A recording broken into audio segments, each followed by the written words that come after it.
¿A quién agradar? Pues busco ahora el favor de los hombres o el de Dios, o trato de agradar a los hombres, porque si todavía agradara a los hombres, no sería siervo de Cristo.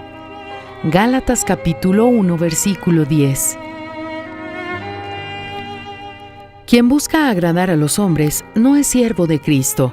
Los siervos de Cristo inevitablemente desagradarán a muchos.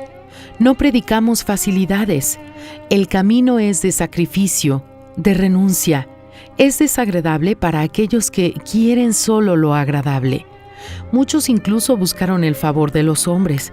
Creen que necesitan que la opinión de los demás les sea favorable.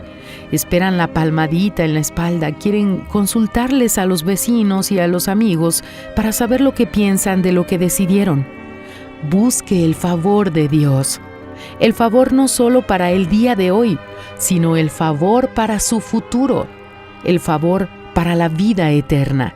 Quien agrada a Dios, desagrada al mundo. Quien agrada al mundo, desagrada a Dios. No se puede servir a Dios y al mundo. O se ama al mundo o se ama a Dios. O sirve al mundo o sirve a Dios. No se extrañe si el mundo lo odia. No quiera agradarlo. Siempre habrá una separación entre la luz y las tinieblas. Y le tocará a cada uno decidir de qué lado está. Quien quiere agradar al mundo, desagradará a Dios. Fragmento del libro El Pan Nuestro para 365 días del obispo Edir Macedo.